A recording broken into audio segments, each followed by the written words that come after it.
Welcome back to Microvellum Live for our Microvellum tips and tricks session. We've lined up 4 great tips that we're going to be focusing on for the next hour or so. And the first one is going to be talking about adding 2D hardware items to products and how you can build your own hardware that can be inserted into parts and shown in 3D with full machining.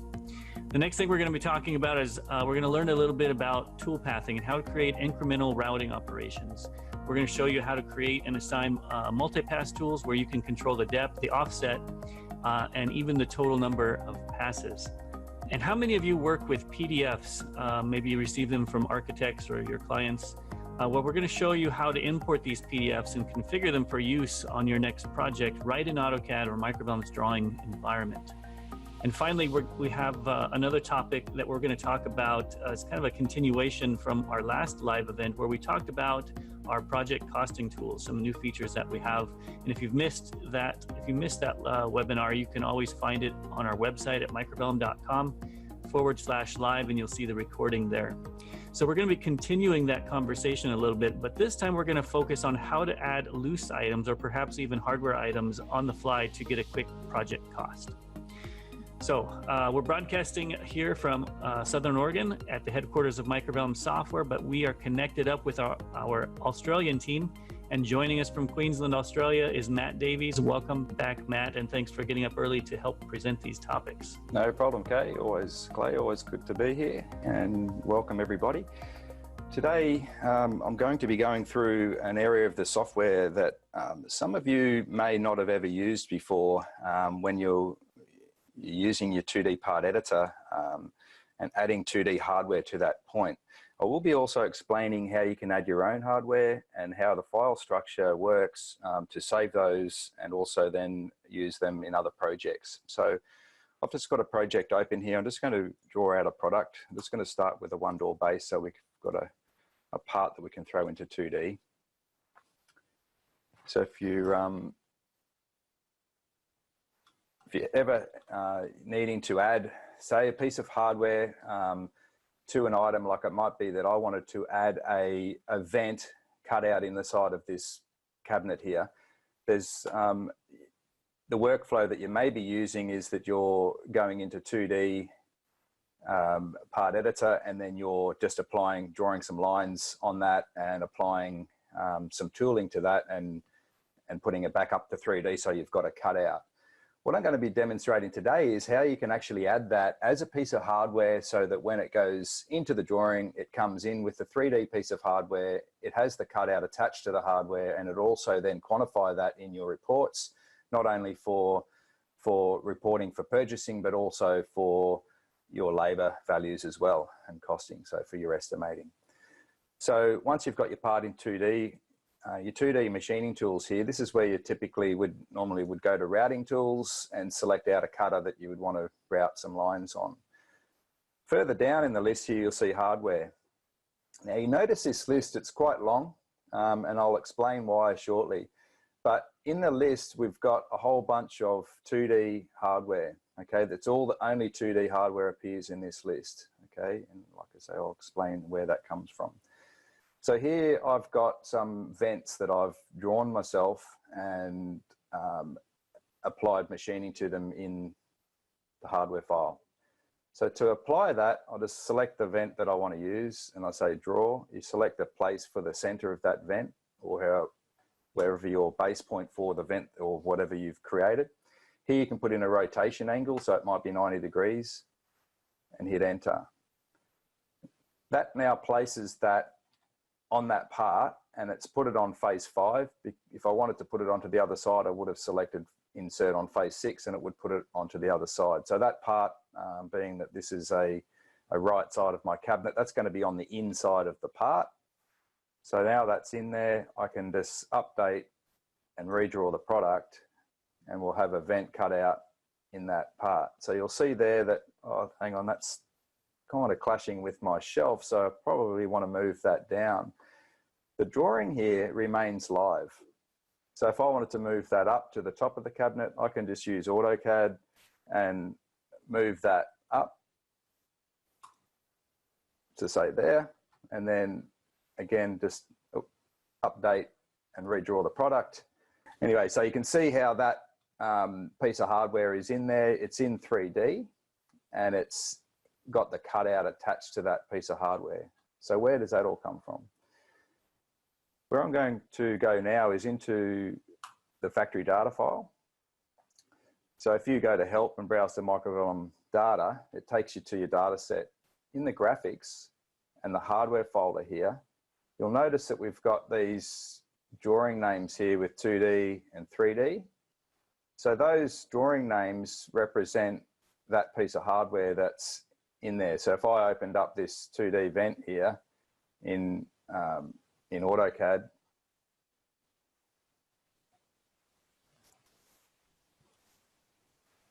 there's my 2D drawing of that same piece of hardware. So that's what came in when I drew it. So if you've added your own, and if you draw your own piece of hardware in 3D, the best way to draw it is in 3D and then just take a flat shot of that piece of hardware and then put it into, to create a 2D drawing of the same thing. So I'll just open up the 3D version of that now. So go to graphics, hardware, and I've got the 3D version of that same piece of hardware. So I just modeled that up in AutoCAD, just using AutoCAD modeling tools. And from that, I just created a flat shot and saved that drawing with the same name, but with 2D in front of it. So in your hardware file there, as long as you have, in the graphics folder here, as long as you have the name 2D underscore in front of whatever you want to call that piece of hardware to that drawing, it will then appear in your hardware list in the 2D part editor. Okay, so that automatically will populate the list in our 2D part editor here. So this list that's here is every single drawing that's got 2D in front of it in that area, okay? So what that does, that'll then automatically create that piece of hardware in that product. So if I'm going to go into the spreadsheet on that piece of hardware, on that product now, we will see in the hardware list, we've got 2 rectangular vents here. I can then see the Z origin of the first one and set that to 0. And when I redraw that cabinet or delete it out or whatever, it won't quantify it. But now that's going to quantify that rectangular vent into that piece of into that product, okay, as a piece of hardware.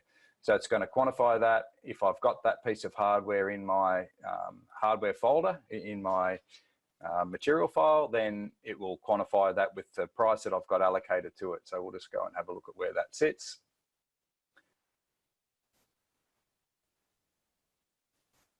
Save that. So if I redraw that cabinet, that second one should come out of there. There we go. So I'm just going to go into my project specification group now.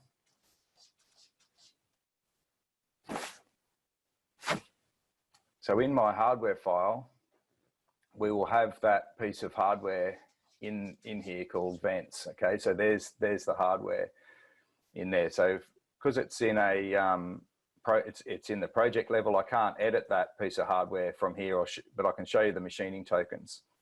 So the machining tokens that are associated with that is just a cutout. It's just a cutout on face 5. Okay, so the X position of that cutout is -108 where it starts, and the Y position is 57.5. The end X is 108 and the end Y is 57.5. The cutter that I'm using is my default cutting tool and the depth is 19 millimeters. So that information is just creating that four-sided cutout in that piece, in that part, and that is basically going to be a 216 millimeter wide by 115 millimeters wide. So that's the cutout size. So you can copy something like that within our hardware and see how we've gone and how we've done it, and then achieve the same result. So yeah, I've got a round vent cutout. It's just going to have a router circle as the cutout. So here I've just got the X, Y, and Z position are going to be 0 because I want it from the center. I've got a route depth and a radius. So that's going to be a 28 millimeter hole that it's cut out of that. So that's where the machining tokens are coming from. So as long as this name here represents the same name as the piece of hardware that you have without the 2D underscore or 3D underscore, it will reference that. The other way that you can make sure that it references is if I just copy that to a project level so we can edit it a bit further. Can edit that. The other way is to actually put the non-associative drawing name in there. Okay, so if you represent that and you're calling up that drawing, it will then bring that in. Okay, so whatever drawing you want to have attached to that. So now we can see here that I've got a handling code, so that might be who you're buying that piece of hardware from and their handling code. And then I've got the estimating price of $12.50. It's each, and I'm allowing 10 minutes to put that piece of hardware on. Okay, so that's what it's going to quantify into my reports. So very handy, very fast. I'll just go back through that one more time with you, and this time I'm going to put on a power outlet, and I'll do it onto the same part. So drop the part into 2D, go to your 2D machining, select your hardware. This time I'm going to go for a power outlet. The drawings you associate these with can be as simple as you like. They don't have to be exactly perfect. It can be as simple as you like. So there's a power outlet there. Again, just update, redraw that product. And now I've got the power outlet in that product with the cutout. So there you go. So Clay, I'm going to pass it over to you to see if we've got any questions around that. Yes. Yeah, we do. We had a couple come in. One of them happens to do with the question is there in the chat. Can this be extended to something that is like a lighting extrusion that is a variable length or only fixed objects? Really, it's only fixed objects in this. The best way to create, say, a lighting, that's a good thing to talk about. Actually, I'll show how I've done some lighting in our for a strip light. It's probably what they're talking about, having an LED strip style of light. You can create that as a part, as a buyout material. It's still going to be kind of classed as hardware, but it's going to be buyout. So I've got in my upper under panel here, I'm just going to drop that out onto the screen. So I've got a strip light here in this, and I'm going to have it on the front, and I'm going to return the right hand side of it. So in this piece of hardware, and I could add the extrusion to this, which we'll probably get around to doing, so it shows an extrusion and have various different extrusions. But this part here has got a light that's in there, and it's actually got that that light. If I look at that in a realistic kind of a view, that light will shine, will glow. Okay, so the way that we've done that is to create a layer that is called 3D LED light, and that layer has a material associated to it, and that material we've set up to be glowing. That could be another topic for another day, but it's also pretty easy to jump onto YouTube and see how you can create a glowing object in AutoCAD. Okay, so I do have an LED light here that has got that 3D LED light has got a material associated to it already in our standard template. So just to show you how I've created that light, that is in the material here is a buyout material. So it's called LED strip lights. I've got 3 of them there. I've got the light, and then I've got the return on the right and the left. So it is quantifying it. It's not going to cut it, but it's also going to have a material attached to it. So I could change that material to see where it's coming from. So it's coming from my buyout materials, and it's called LED lighting. So there's that material there that I'm using. So that material,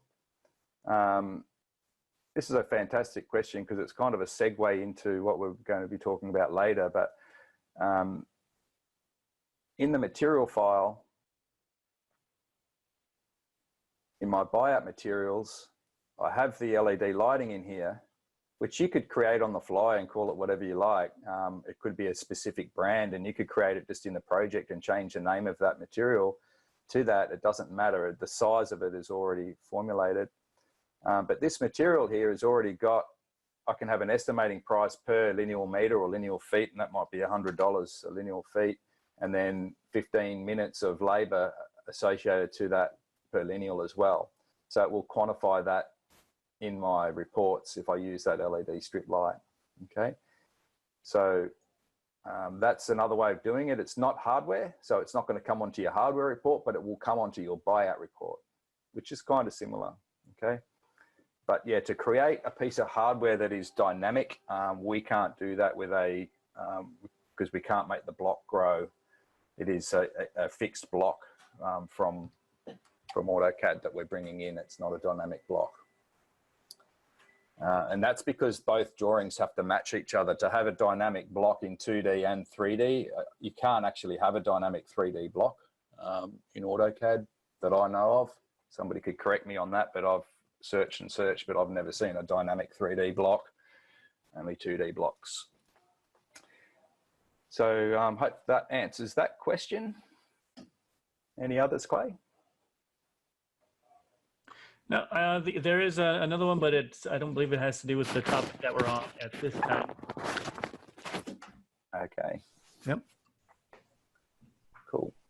All right, so we can move into the second topic, which is incremental routing tools. So if you've ever used, in the tool file, have you used 900 tools before and have seen the incremental step route, you may not know what these do. So I'm going to go through that now. And if you're not into machining, this still could be interesting for you, because I'll be showing you how you can apply tooling to a specific material. So in my tool file here, in my routers, I'm going to add a new multipass tool. Okay, and it's just going to be called tool 903.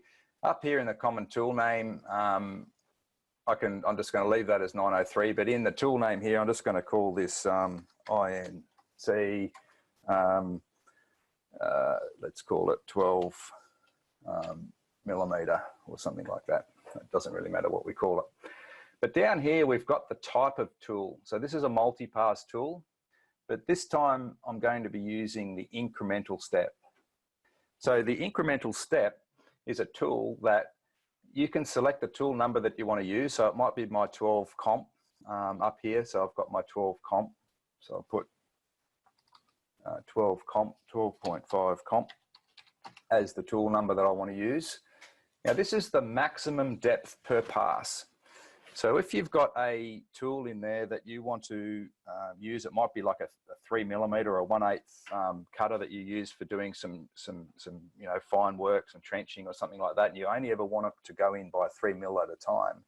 You can put 3 millimeters in there, and it will then only ever step by 3 millimeters and then go to the full depth of whatever the depth that you've specified for that cutter to go. So in this case, I'm going to put in there that it might be 18 millimeters. So if I use this same tool on a 25 millimeter thick board or a 1-inch thick board, it's going to go in by that depth for the first pass, and then whatever the balance is, it will go through. The great thing about this tool is that you can use this same tool for multiple different thickness materials. So if it was a 30 millimeter thick material, the first pass is going to be 18, and then the second is going to be the balance of that with your sacrificial sheet penetration. Okay, so that will then automate that process. So if we were then going to use a 50 millimeter thick material, then it's going to go 18, 36, and then the balance. Okay, so it's a handy tool to have, and it just reduces the amount of 900 tools you may need to apply to materials. So now I have that tool 903 in my set there. I've hit apply, and I've hit apply here. The other thing I normally like to do is also just put in the diameter in there, just hit apply and apply.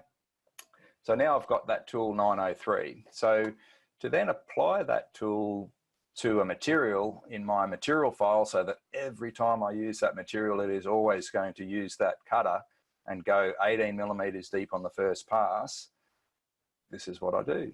So I'll come into my library specification groups, go into my material file, and I'll find a material. So it might be 25 millimeter color board here. So if I right click and edit that material, in the code here, I can put that tool in. So the way we do that is to use the pipe button, which is the by holding shift and hitting the backslash, so it's just above the enter key. Pipe, I'll put a capital T for the tool number, and I type 903 in there. So that's all I need to do. It's going to use that tool whenever I use that material, and I could do the same thing for this 33 millimeter material and say pipe T 903 and hit OK. So now both of those materials are using that same tool, with the first pass being 18 millimeters deep.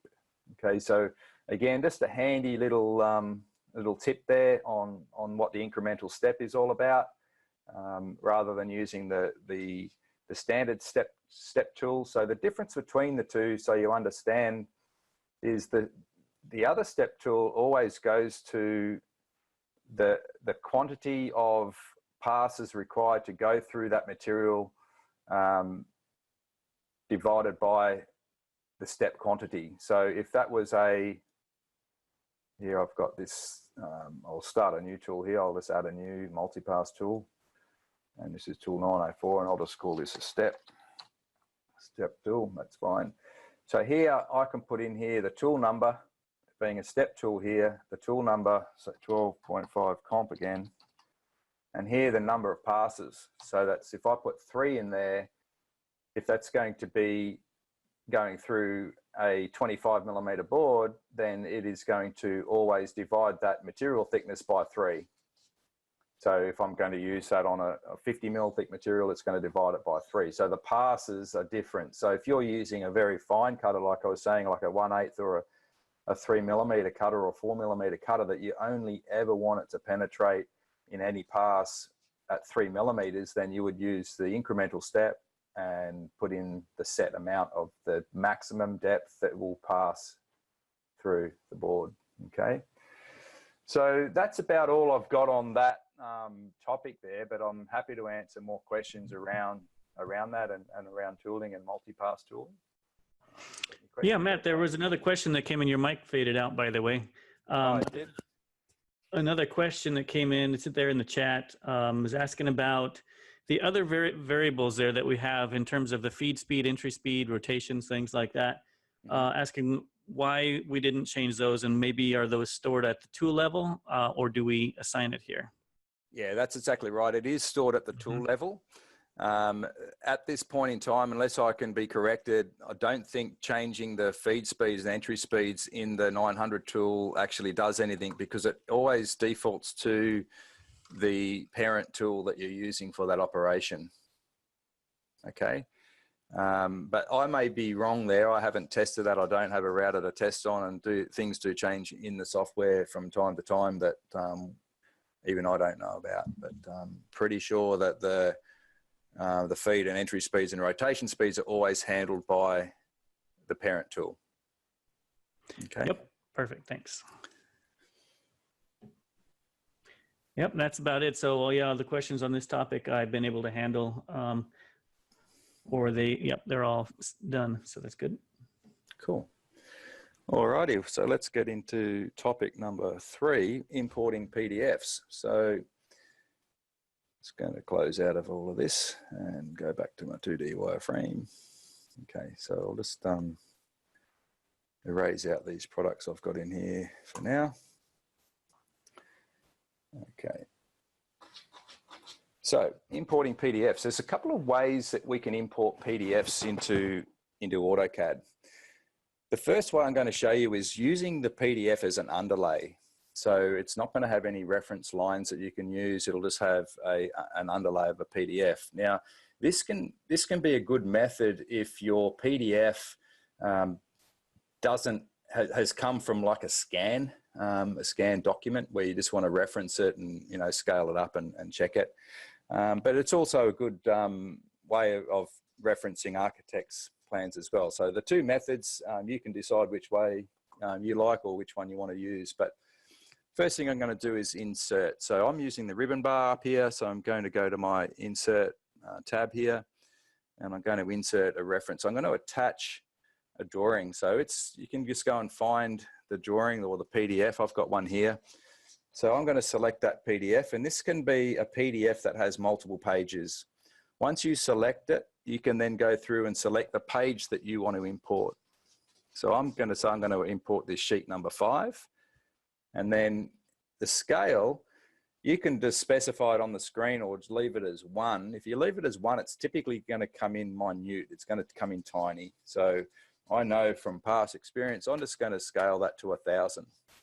The insertion point, again, you can just let it happen for you naturally, or you can say, or just put it at 000, or you can specify it on the screen. So if you're wanting to locate it somewhere different, then I can just drop it in there. So now you'll see I've got a PDF on the screen there. The PDF is just a PDF. It's nothing that I can click on, okay? If I select that PDF, I've got some options up here that I can change with that. So I'm just going to drop my ribbon bar down so I can see more of that information. So here I can click on the PDF, and automatically the PDF underlay ribbon will populate. So here I can do things like I can change the contrast of it. Okay, so I can have it bright or not. I can fade it in and out. So depending on what you're trying to do and what you're seeing, if you've got a colored version, you can just display it in monochrome, so it takes all the color out of it. I can edit the layers, which is really handy. So editing the layers will edit any of the layers that came through from the architect when they drew it. So it might be, you just want to isolate everything except for the, you don't want the plumbing fittings in there, and you don't want the lamps and the, presentation bits. You can just take anything out of it that you want out of your drawing, okay? The other thing we probably need to do to use this is to scale it. So I've got some dimensions on that. Now this is not drawn in AutoCAD, this PDF, it's drawn in another software. So you can see it's come in with some, all sorts of thick lines, and it's pretty crazy. It's probably come out of Revit or AutoCAD or something like that. So to scale this up, all I need to do, I've selected the PDF. If I come into my modify button here, I have the scale button, or if you're AutoCAD savvy, you can just type in scale. So here, I'm going to specify the base point of where I want it to scale from. That doesn't really matter. I'm just going to select the bottom corner. So to scale this, I'm going to reference the scale because I haven't worked out what the scale is that I need. I can use the reference button. Otherwise, I could measure a line and then say, well, that's 2.1 meters and it's meant to be 5.2, so I need to scale it by whatever that factor is. Divide 2.1 by 5.2. But here I'm going to reference. So here it says specify the reference length. So I'm going to specify a length here. So I'm going to click on a known dimensions. I'm going to use this dimension here. So I'm going to use that one there, which is now come in and it said that what's the new, I'll just double check I did that because I think I've missed those points. But here I can type in the new length, which is 5750. So 5750. Hit enter. So now that scale, that line there, if I measure that line, is now 5750. So the scale is now 1:1. It's correct to what I need to do to use that as an underlay. So the other thing we can do with the underlay, again, selecting this, is we can create a clipping boundary. So if I create a clipping boundary and say, well, I really only want to see this part of the drawing. I'm only doing the kitchen and that scullery area, or the butler's pantry there. So I only want that part of the drawing.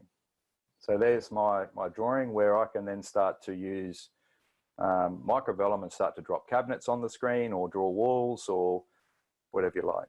Okay, so again, if I wanted to draw a wall on top of that, then I can just start to pick the points. Just to be clear, when I click on that, here it's got the enable snap as well is selected.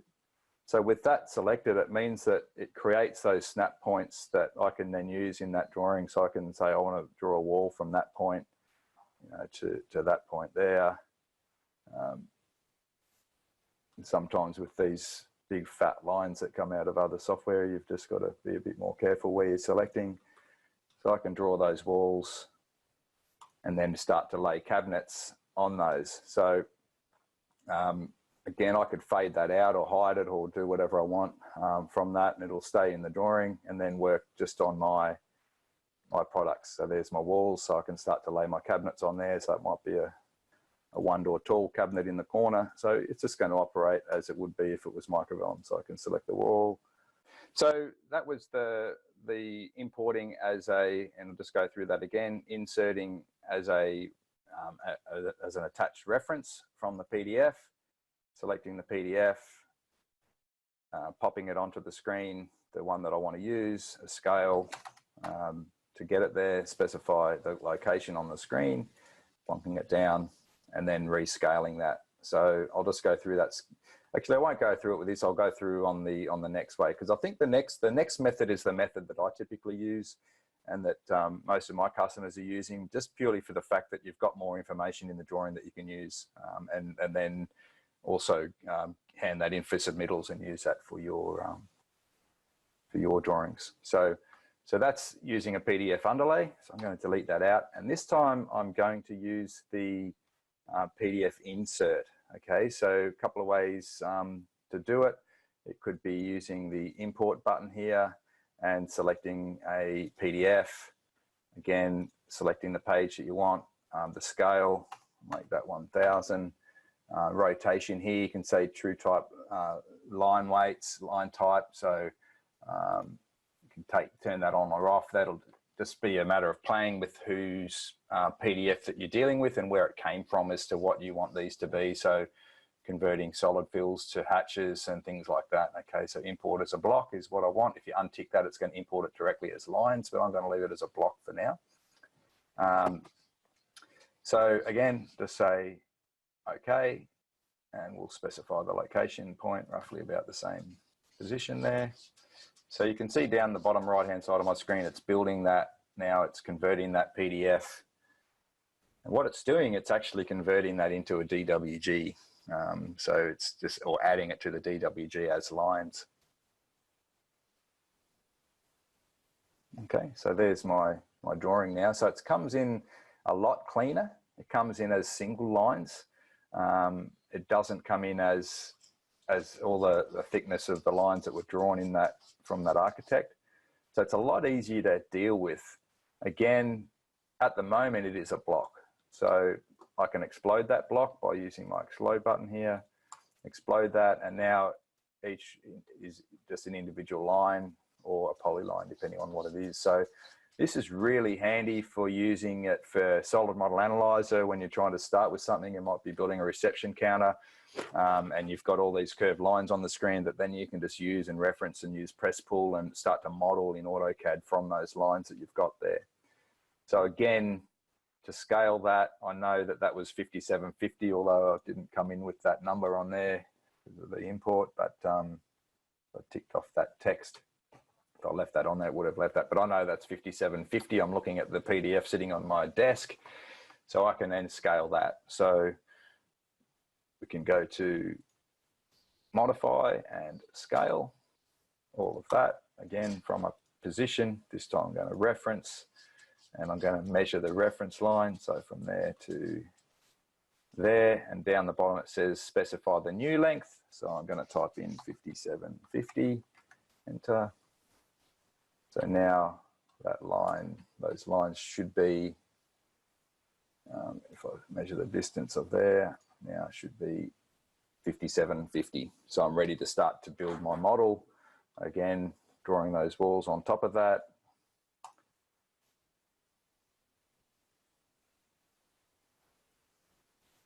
A bit easier to find those snap points when it comes in this way rather than the other way that it did before. So you can draw your lines, draw your walls, and then place your cabinets on those walls. So again, draw products, say 1 door tall, place it on the wall, and I'm going to place it there. So again, with any of these boxes in Microvellum, if we double click, we can then measure those sizes from the drawing. So I can measure that from there to there and see that it's come in and at 600, which is what the architect must have specified for that product.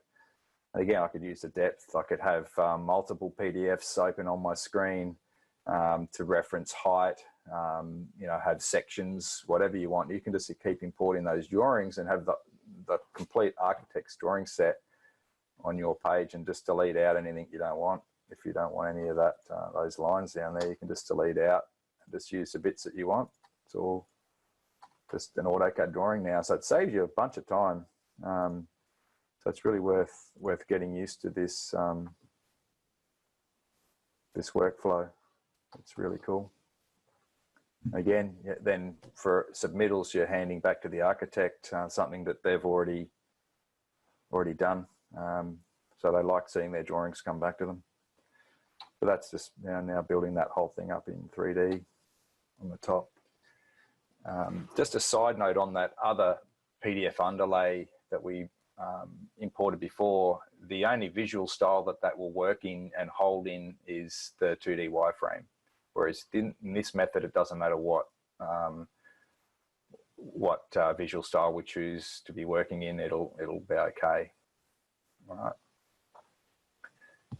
So there's your two workflows. So Clay, have we got any questions on importing and scaling PDFs? Yeah, I think there's one outstanding one still here.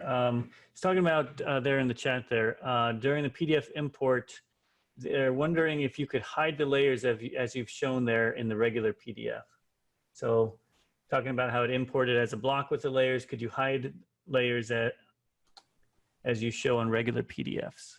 Yeah, when you import that as a block, the way that I did that, it'll just bring it straight into the layer of the AutoCAD drawing that you are on. It doesn't bring in the layers and add the layers to your drawing. So that is all going to be on, look at the properties of that line, it will be on the layer that I'm actually on now. So being layer PDF geometry, okay? Well, it's actually created its own layer, but it's only one layer. It will just bring that all in as one layer. Whereas the PDF underlay, it's coming in and it's basically a PDF still sitting there on the screen that you can hide the layers. So depending on the PDF viewer that you've got, you can actually do that same process on a PDF viewer and hide layers that architects have created, but it won't import the file structure or the layer structure. It's just always layer 0. Or whatever layer you create it on. Okay.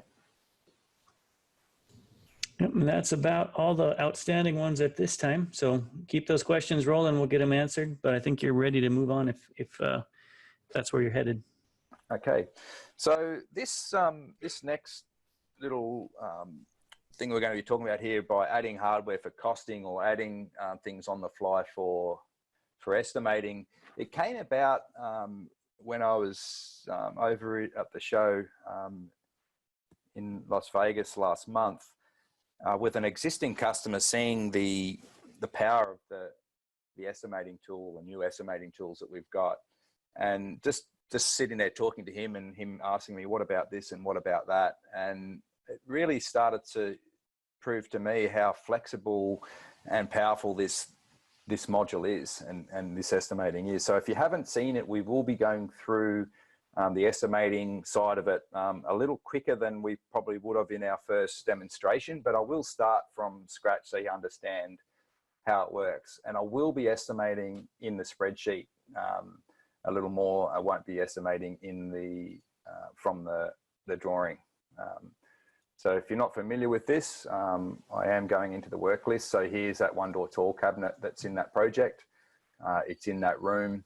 So it's got one product in there. Okay, so that product has a parts list to it, obviously. Okay, so in here we have all of the materials that are required for that, and we've got the hardware parts that are required for that. So if I just wanted to add a piece of hardware, it might just be that I am the estimator in the business, and I'm just estimating this. I don't care what it looks like. I don't need to go in and create a 2D piece of hardware and a 3D piece of hardware and a drawing and associative machining and all of that. All I want to know is that I've allowed for that piece of hardware in the project. It is going to come onto my reports. I've got labor allocated to it and dollar value to buy that material. So what I'm going to do, I'm just going to create a piece of hardware within this one product, and it doesn't matter what product, as long as it's in the project. It doesn't matter whether I've associated it to a product. If it is associated to a product, that's fine, but it could just be a blank material or a blank product or whatever you want to do. But here I'm just going to call this, let's just call this live hardware. Okay, so live hardware. So it's saying here that live hardware was not found in the material file. Right click in the cell to select a material or change material options. Okay, so I'm just going to put in there a quantity of 1.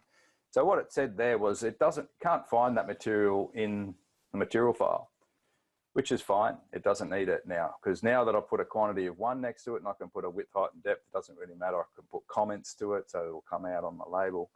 But all I'm interested in is making sure that I've allowed for that piece of hardware, and I've got a quantity of 1, it could be a quantity of 10, it doesn't really matter. So from there, I can come directly into my project specification groups up here. So if I come into my, and I might have to draw that product for it to come in here. It's got that vent, yeah. So I've just got to, before I do that,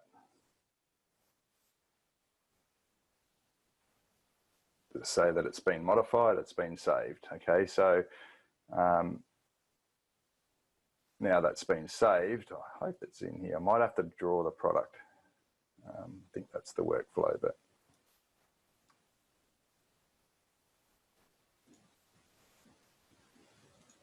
yeah. So the workflow is that I do have to draw that product onto into AutoCAD. So I'm just going to, or just redraw it. So it refreshes the database and it'll push that piece of hardware into my data set. So I'll go back to the spreadsheet.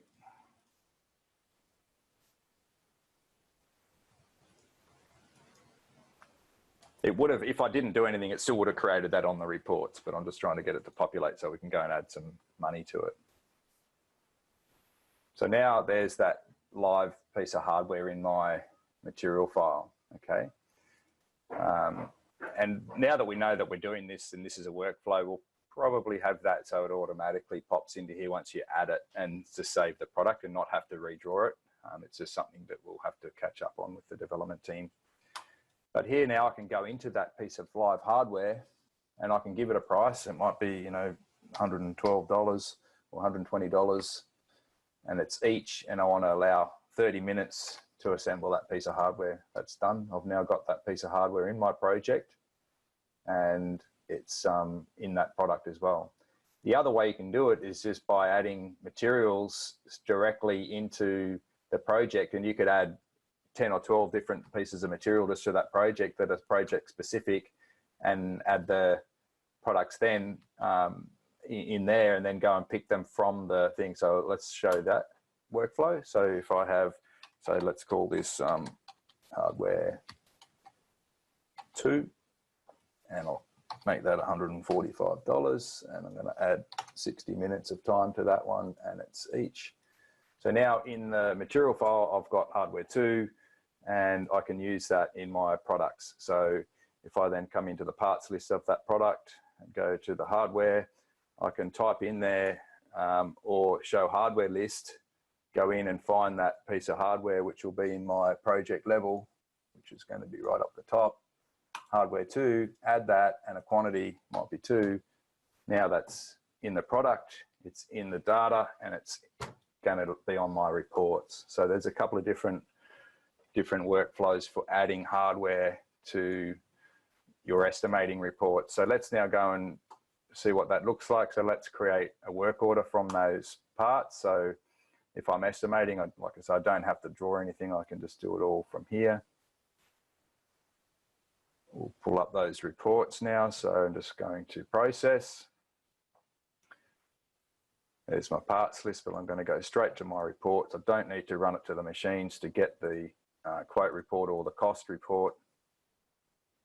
I'll just pull the cost report straight up. So in that cost report now, I will have in my hardware list, live hardware, hardware 2, quantity of 2, total. Okay, and then in my labor, for my hardware labor, I've got my live hardware at 30 minutes, and I've got my hardware 2 at 60 minutes and 2 of, and my labor rate at $100 per hour. Okay, so it's really handy for your estimators. It's a different workflow, probably getting away from doing your estimating just on Excel or using whatever you've been doing in the past. You can now use products out of the library, use a material file, get accurate times, and make sure that everything is included in your price. Okay. So while we do have an extra 5 minutes here, Clay, I might just go through a little more on the estimating, so that if anyone's missed the previous live events on that, we can just explain how we're getting the pricing. So you can see from the material file, from the hardware file, that we're adding minutes to as labor, which is new. If you're not on the latest updates of Microvellum, you won't have that ability. So get in contact with us, and we can help you get upgraded and up onto the latest versions to have that functionality. But also the other way where it gets that information from, like the labor value, where did it get the $100 an hour from for that piece of hardware? Well, it came from here in our activity stations. So in activity stations, we have panel cutting. Okay, so panel cutting is going to be the station number and the, or part cutting, I should say, and how many meters per minute we can do. So it's units per minute, so whether it's feet per minute or meters per minute, depending on where you live.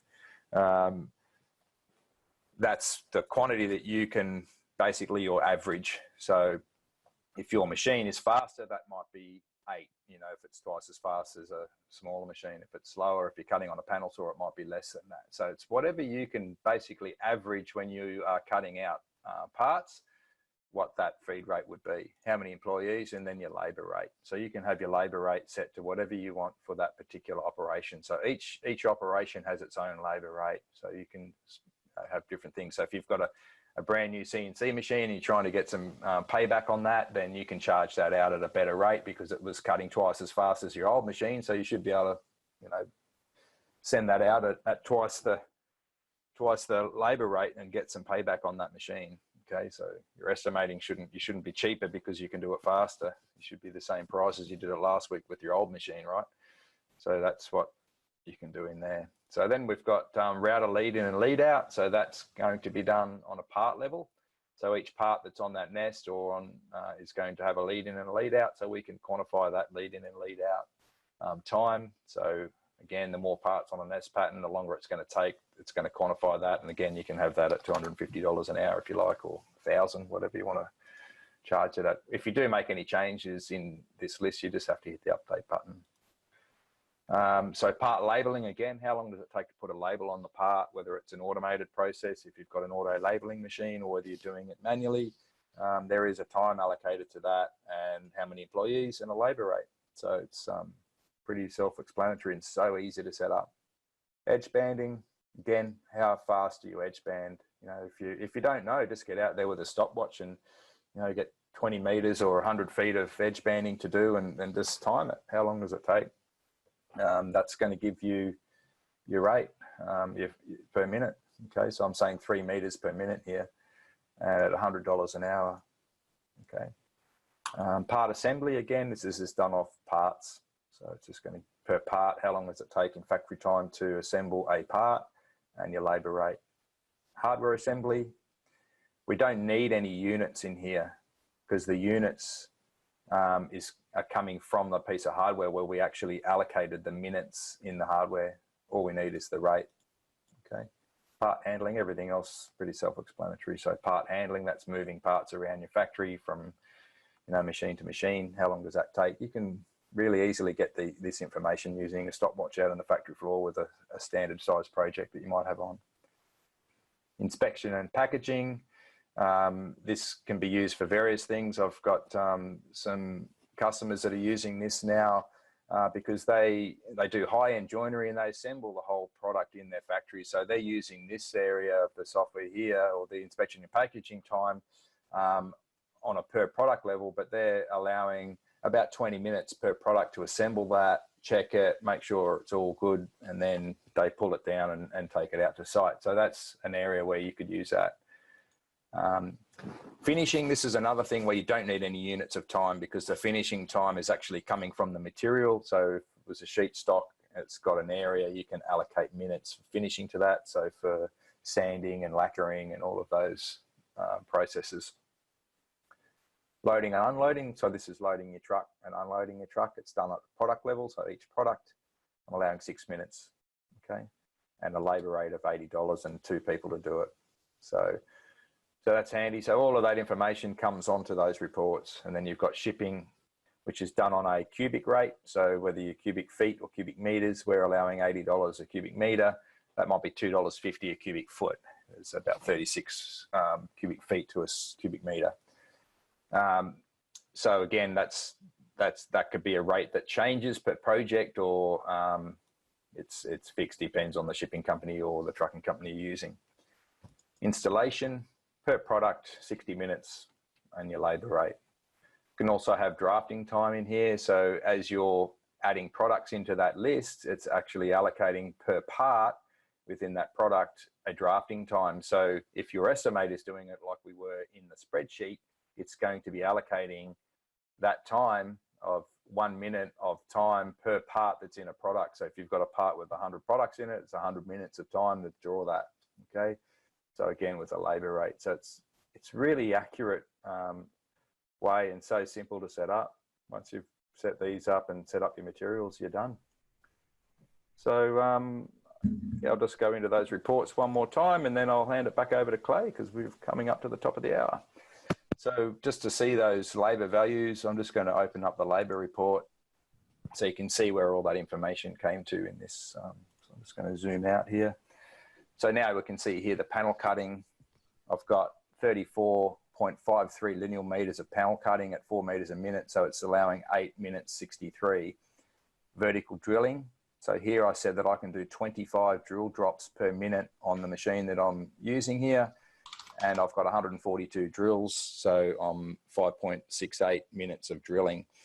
Routing labour, so that's any additional routing. So where I added that cutout into that part by adding that hardware, which had a 4-sided cutout, that's going to allow that in meters and allow the time for that as well. So as you add that piece of hardware to a product, if it's got machining allocated to it, it will quantify it into this report and be accurate for your time. So part labeling, so I've got 10 labels. It's going to take a minute to do that, because I'm saying it's 0.1 of a minute to label that. So it's 21.31 minutes on the machine. Then edge banding, the same. There's my edge banding report there. And then I come into my part handling and part assembly labour, and then all my hardware labour. So I've got my screws here saying it takes 0.2 of a minute. I've got 32 screws in that cabinet, so it's going to take 2 minutes to screw that cabinet off.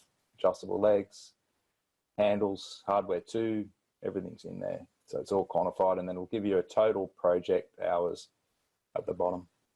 So it's really handy. Again, up here, if you haven't seen this, we can turn things off. So if you weren't installing that and you weren't going to load it and unload it, you weren't going to assemble it, you just wanted to get a flat pack time for that, then I can turn all that off, and then it'll just come up to 1 hour and just takes everything else away. If you just want an installation report, you can just untick all of these here and just leave the installation on, and you've just got an installation report. So you can just save these as PDFs or Excel or whatever and send them out. So it's like 8 different reports in one.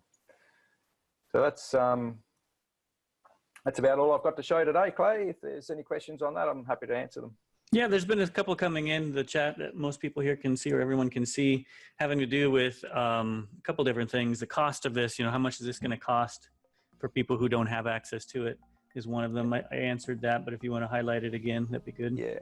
Okay, so the cost of the estimating is all included. If you're on support with Microvellum and you're on the latest versions, you have the latest library, which helps because it's got the reports built into them. Although these will work on any library, then it's a matter of time. So what we're allocating is 8 hours of time per company to set up. So we will get you upgraded onto the latest version of Microvellum. We will import these reports into your data set or set up the latest libraries on your data set and help you with that and train you on how to use it. So it's typically 8 hours of remote time to do that, and that's our minimum that we're doing. So it's very cost effective for anyone. It's going to save you a bunch of time. So if you do want to go ahead with something like that, you can get in contact with your account manager, and the easiest way to do that, to find out who that is. If you don't know who your account manager is, if you go up to help and about Microvellum, it should tell you in there who your account manager is and their phone number. Okay, so I'm going to ring myself about that. It's a pretty good module to play. Awesome. And there was another one about, I answered it, I believe, pretty thoroughly, but this is a tool that can allow you to track anything that you want to track.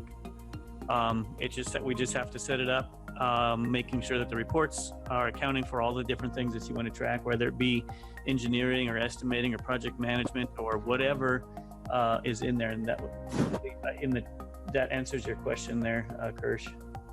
Yeah. So just building on what Clay said there, any of these processes, we can add more process.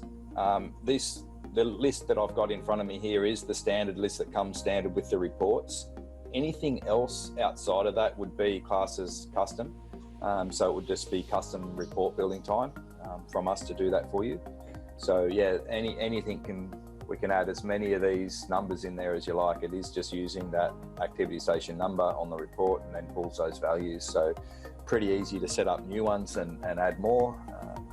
We may even have some documentation around that in the future that you could set it up yourself. So, but yeah, keep an eye out. We're always adding and changing. So keep joining these live events. This is where we can showcase this sort of stuff and get to a lot of people in one go. It's great.